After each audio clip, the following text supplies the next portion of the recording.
अस्सलाम वालेकुम। ये संदेश मेरे मुस्लिम भाइयों के लिए है। महामारी के समय में रमज़ान का पवित्र महीना हमारे सामने है। इस महीने की इबादत मानवता को इस गंभीर संकट से मुक्त कर सकती है।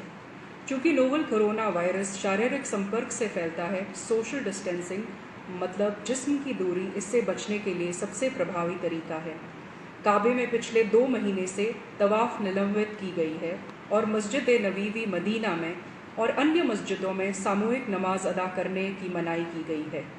भारी बारिश या मौसम की खराबी के दौरान पैगंबर साहब ने भी मुअज्जिन को ये ऐलान करने के लिए कहा था कि किसी भी मस्जिद में आने की ज़रूरत नहीं है और फ़र्ज़ नमाज घर पे ही अदा की जानी चाहिए। आप लोग ये याद रखें कि कोरोना की महामारी ख़राब मौसम की तुलना में कई गुना ज़्यादा ख़तरनाक है।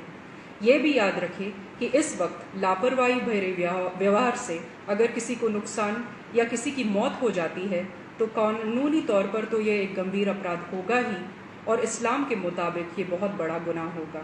हमारी लापरवाही के गंभीर सामाजिक नतीजे भी हो सकते हैं। आइए उन गलतियों को ना दोहराएं जिससे हमारे मज़हब, हमारे समुदाय, हमारे शहर या हमारे राज्य को संदेह या शत्रुता की नज़र से देखा जाए। लॉकडाउन और सामाजिक दूरी का पालन करें। रमज़ान के महीने में हम में से कई भाई तरावीह की नमाज के लिए उत्सुक होंगे। हम जानते हैं कि ये फ़र्ज़ नहीं है। जब मस्जिद में जमात के फ़र्ज़ नमाज अदा नहीं हो रही है तो तरावीह के लिए मस्जिद में जाने का कोई कारण नहीं है। कृपया याद रखें कि तरावीह एक तरह से तहज्जुद या कलामुल लैल है। अन्य दिनों की तरह इसे भी घर में एकांतता में अदा किया जा सकता है और ऐसी गंभीर परिस्थिति में तो इसको घर पे ही अदा किया जाना चाहिए।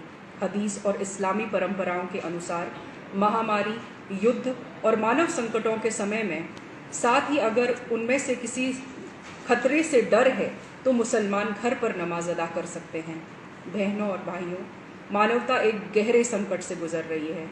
गरीबी और भूख जनता को परेशान कर रही है। अल्लाह की इबादत करने का सबसे अच्छा तरीका मानवता और लोगों की सेवा करना है। ज़कात से बेहतर कोई सेवा नहीं है।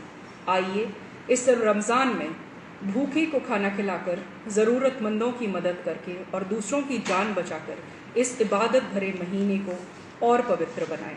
रमज़ान करीम।